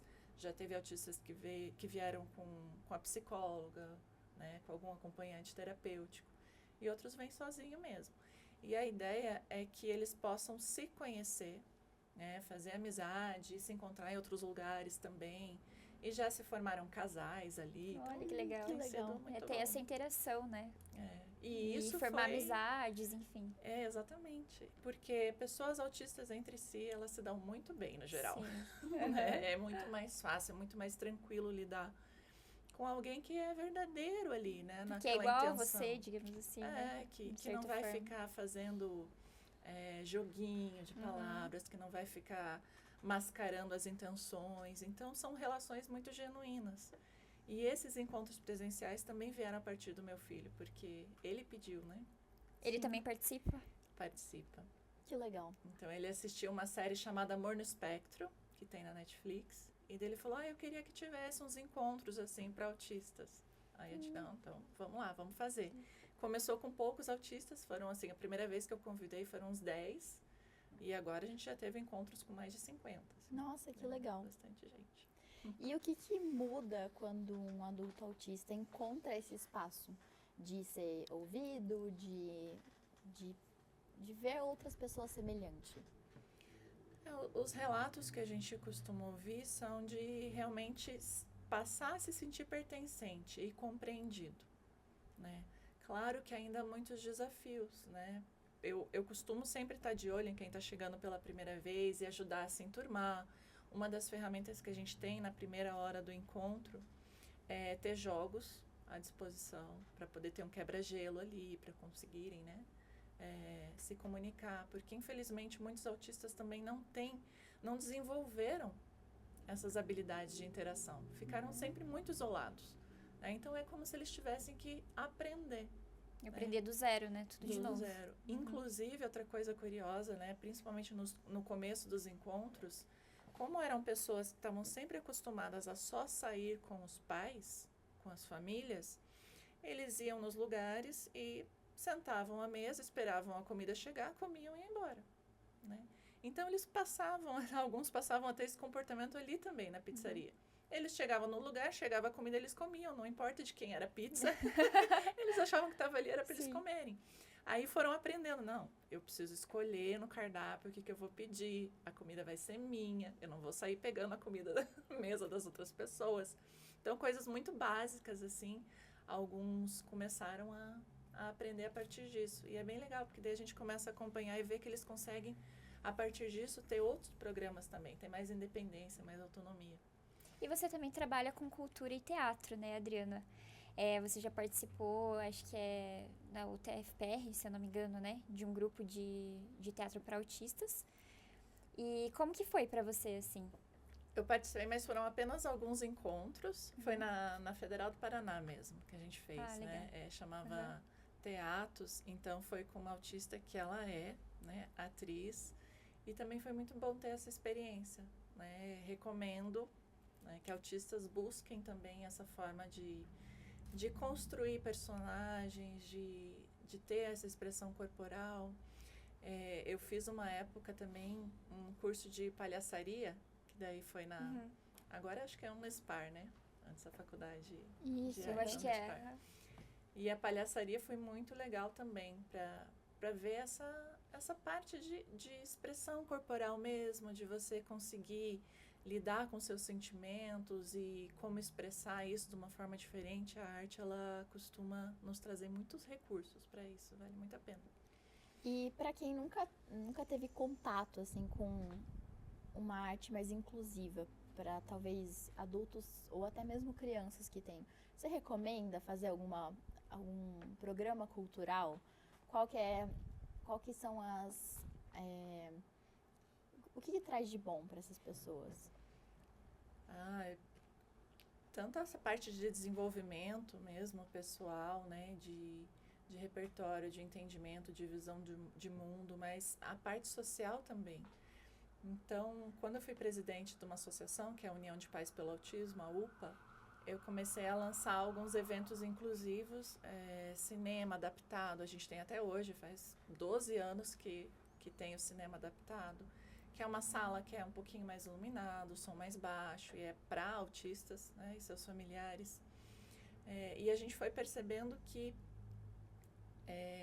se sentir incluído, se sentir bem-vindo nesses espaços artísticos é algo que transforma a vida da pessoa, né?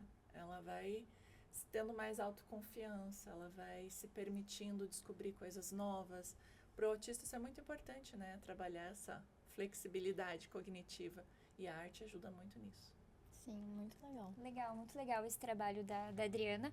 Bom, a gente vai encerrando então esse segundo bloco. Já já a gente volta novamente com o Sérgio aqui para falar um pouquinho mais sobre o tema Inclua a Nossa Voz. A gente volta já já. Eu me perdi 500 vezes. Espero que dê para Não, entender. ficou ótimo.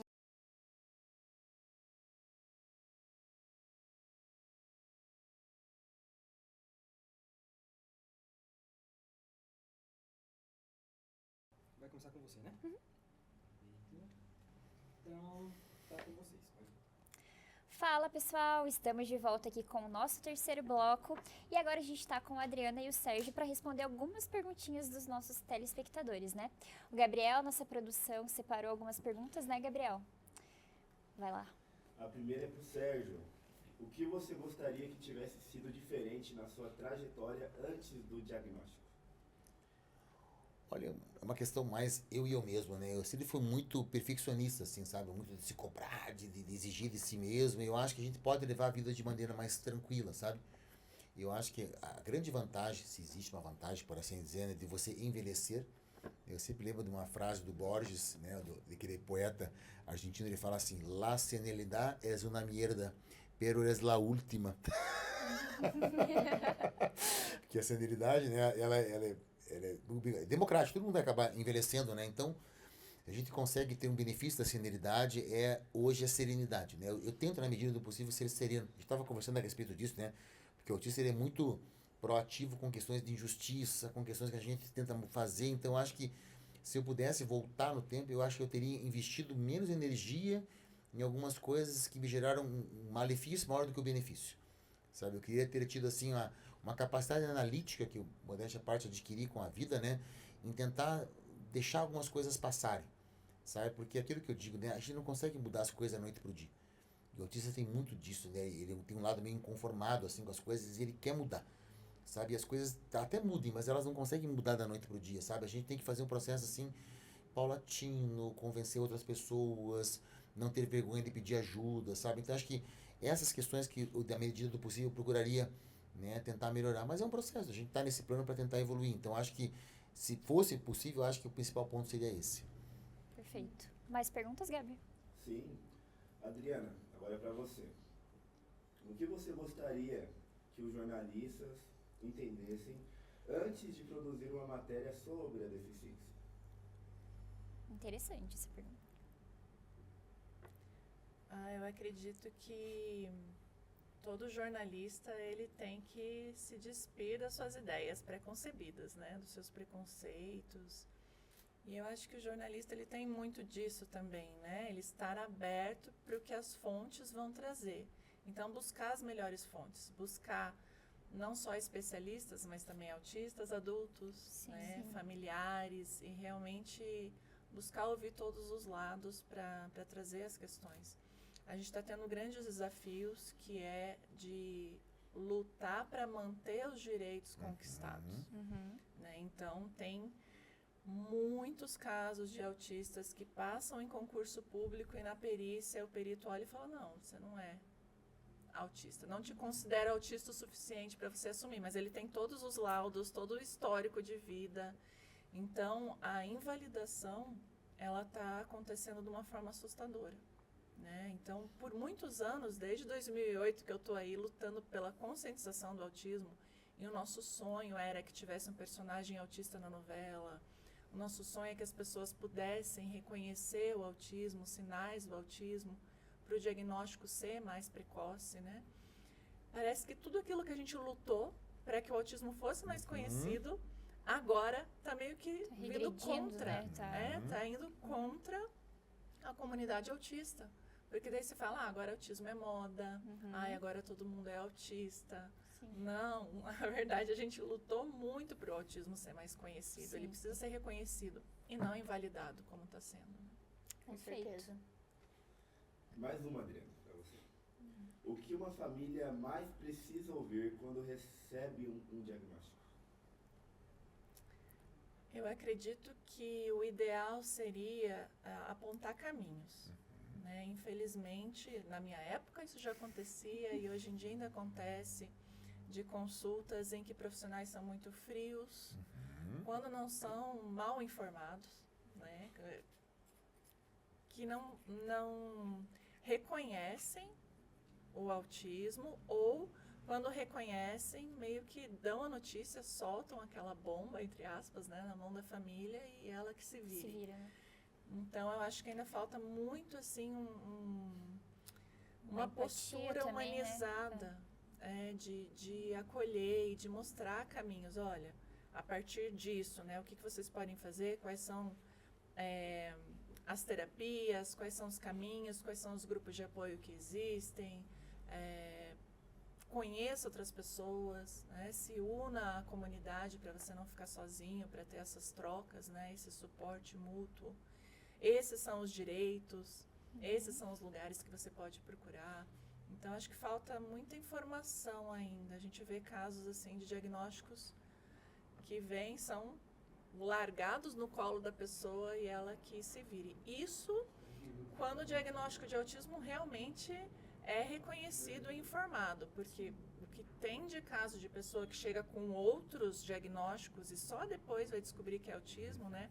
Já passou por um tempão ouvindo que era borderline, que era depressivo, que era bipolar e etc, né?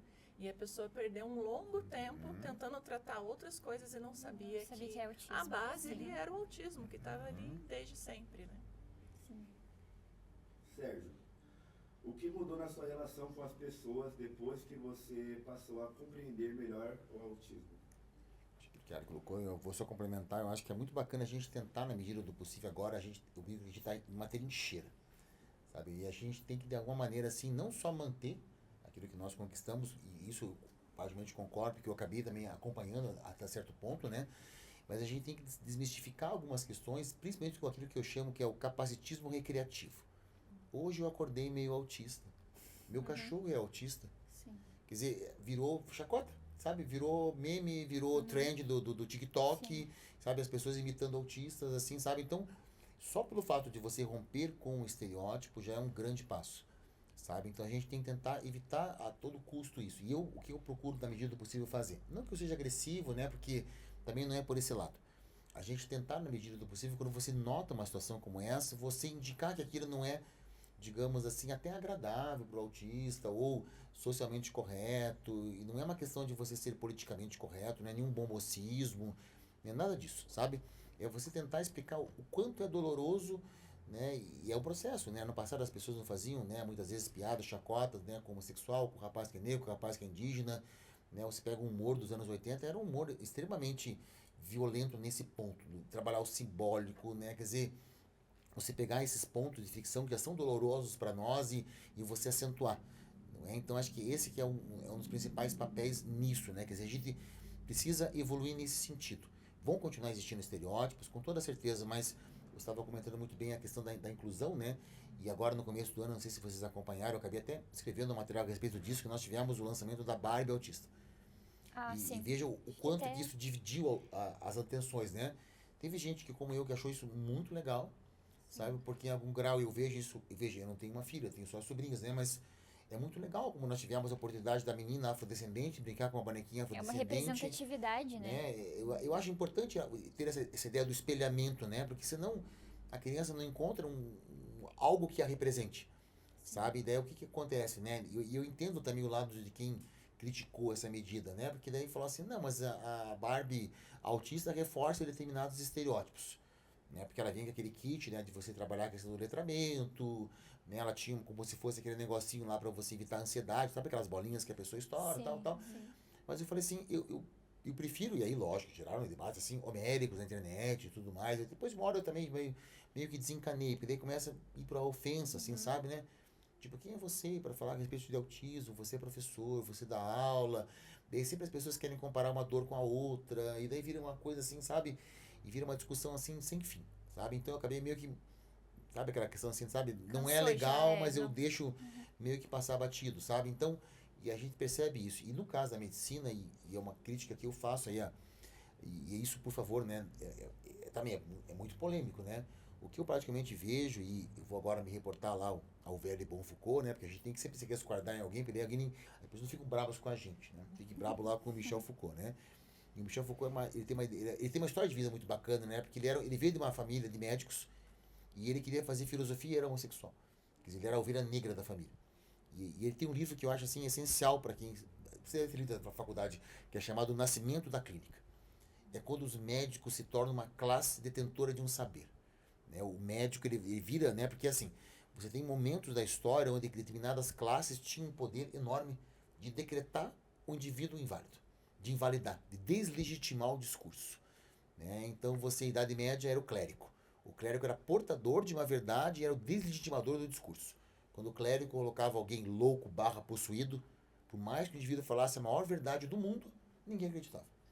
E o que o médico fez a partir do século XVIII? Ele chamou para si uma responsabilidade e além disso, ele se conectou a um lugar de poder. Ele não aceita ser questionado. Então, o que eu digo na prática, e meus amigos médicos ficam bravos muitas vezes, o médico não entende de seres humanos, o médico entende de doenças. Então, o médico não entende de autista, ele entende de autismo. Ele não consegue entender que por trás de uma doença existe um ser humano. Ele foi desumanizado, ele foi instrumentalizado. Eu quero fazer com que ele volte ao estado de normalidade. O que é ser normal? Ou você é produtivo, ou você não incomoda. Então, ou você dopa a pessoa para que ela produza, ou você dopa a pessoa para que ela não incomode. Quer dizer, você rouba a subjetividade do autista. Você rouba o direito dele existir. Ele existe, mas ele não exerce o papel dele enquanto pessoa. Ele literalmente vira sujeito. Ele deixa de ser indivíduo e vira sujeito. Né? Ele é instrumentalizado. Né? Então, muito do que você vê hoje na medicina é isso. Daí eu falo na questão de professor. E aí é triste falar. E muitas das vezes essa questão depende também dos pais. Porque o pai muitas vezes se sente constrangido com o autista que grita, com o autista que tem um meltdown. Então muitas vezes indiretamente o pai já pede para o médico trabalhar a questão E por favor, não sou contra fármacos, né? Mas existe o fármaco que é o último ponto, sabe? Quando você não consegue trabalhar terapia, quando você não consegue trabalhar nada. O autista muitas vezes tem uma crise que ele pode se machucar, aí sim, vamos trabalhar um ansiolítico, mas ele é uma medida paliativa. Ele não é a cura. Né? Quer dizer, isso que a gente tem que tentar entender.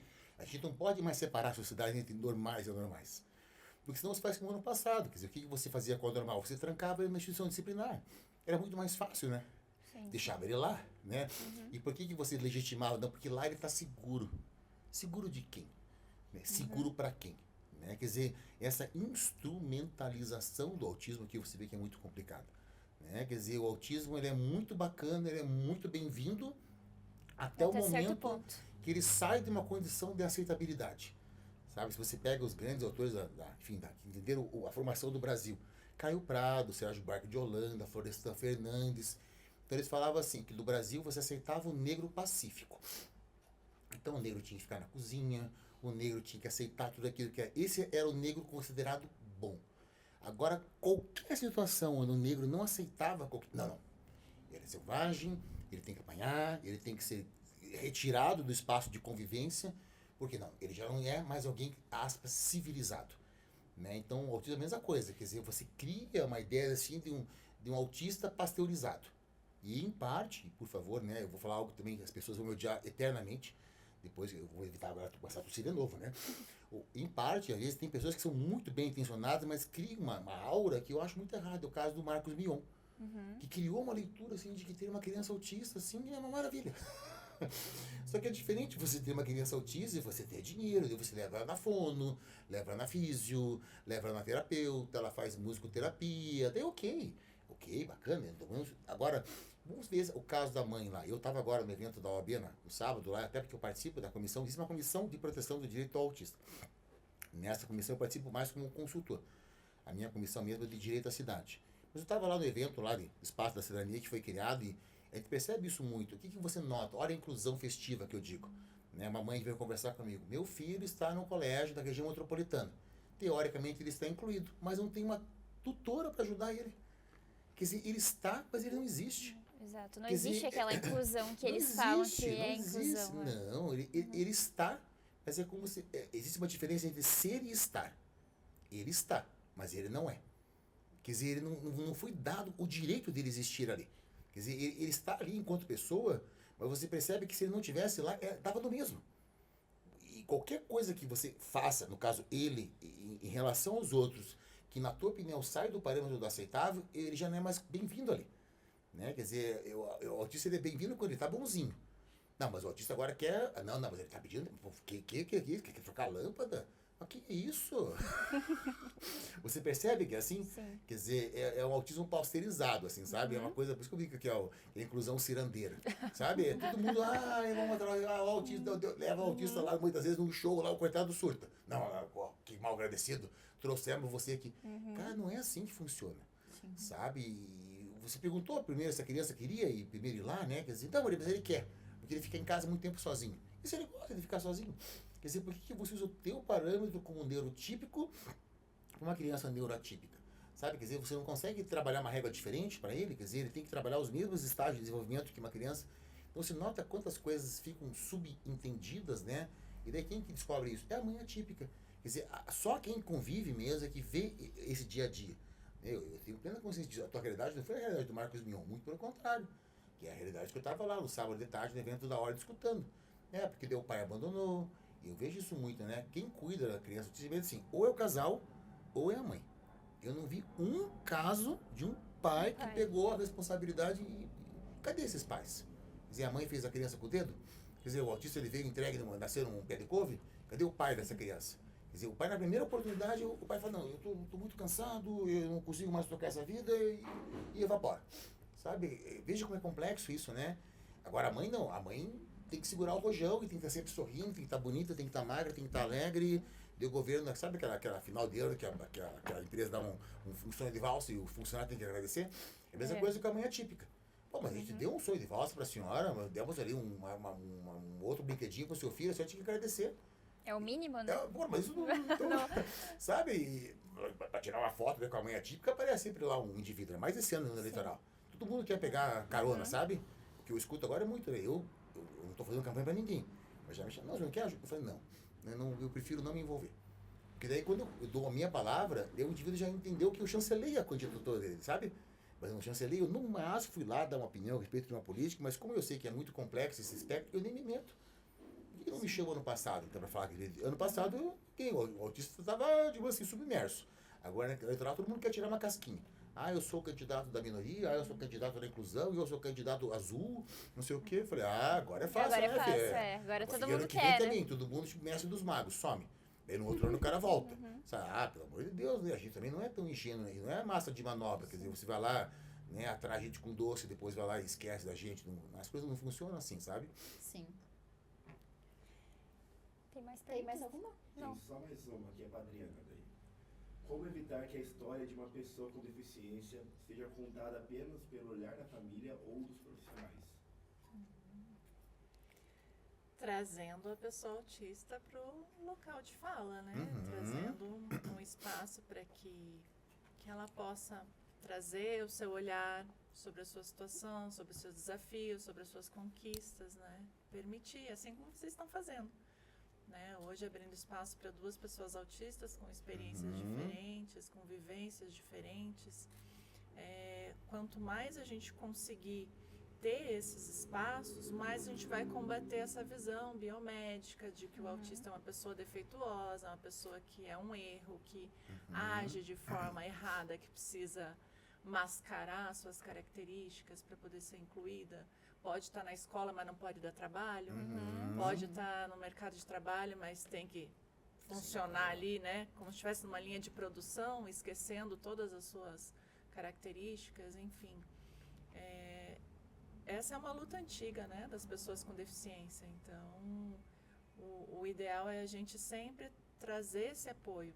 E aí o Sérgio comentou algo muito relevante, né, daqueles políticos que trazem a mãe atípica, trazem o autista para tirar foto, né?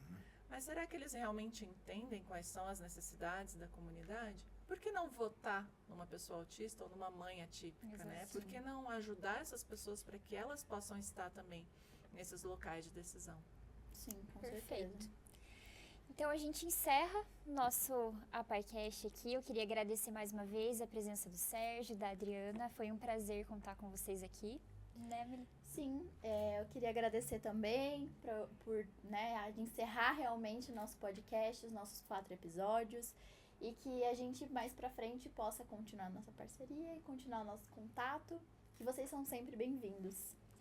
Muito obrigada, pessoal. Então, deixa aquele like, segue a Pai Curitiba nas redes sociais. E muito obrigada por você ter acompanhado mais essa temporada com a gente. A gente se vê no ano que vem.